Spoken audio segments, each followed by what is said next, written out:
கோயிலுக்கு அப்புறம் டெஃபினட்டா ஒரு இடத்துல போன உடனே நம்மளுக்கு ஒரு மனசு சாந்தியோட நம்மளுக்கு பிடிச்ச ஒரு விஷயத்த செஞ்சு ஒரு நல்ல ஒரு ஃபார்ச்சுனேட்டான ஒரு ஹோப்ஃபுல் சுச்சுவேஷனோட நம்ம இருக்கோம்னா கோயிலுக்கு அப்புறம் அது ஜிம் தான்.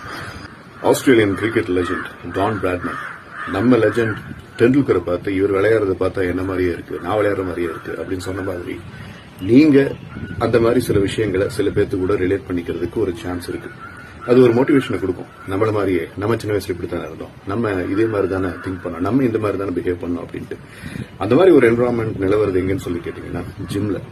இன்னைக்கு பாய்ஸ், கேர்ள்ஸ், மென், உமன் எல்லாருமே ஜிம்மை ஹிட் பண்றாங்க. ரொம்ப ஹெல்த்தியான ஒரு விஷயம். நான் போறது மிஸ்டர் அபுல் ஹாசன் அப்படின்னு என்னுடைய க்ளோஸ் ஃப்ரெண்ட் ஒருத்தர் இருக்காரு. அவருடைய ஜிம் ரூட் 144 அப்படின்ட்டு. அங்க நான் போகும்போது ஒர்க் அவுட் பண்ணும்போது youngsters, school students, office chores, salary professionals, businessman, இந்த மாதிரி கிளாசிஃபைட் பீப்புள் ஒவ்வொருத்தரும் பார்க்கும்போதும் நம்ம சின்ன வயசுல இப்படித்தானே இருக்கும், இந்த மாதிரி தானே நம்மளும் யோசிச்சோம், இப்படித்தானே நம்மளும் ஒர்க் அவுட் பண்ணோம் அப்படிங்கிற மாதிரி ஒரு ஃபீலிங். அந்த ஃபீலிங் ரொம்ப அவசியம் நம்ம சைக்காலஜிக்கு. ஸோ உங்களுடைய டைம் அப்படிங்கறதுல ரொம்ப முக்கியமான ஒரு சங்க் ஆஃப் டைம் அப்படிங்கறத நீங்க ஜிம்முக்கு கொடுக்கணும் அப்படின்றது என்னுடைய அட்வைஸ்.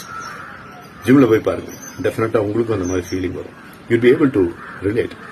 அதனால you can definitely feel so much good by going to the gym. Thank you.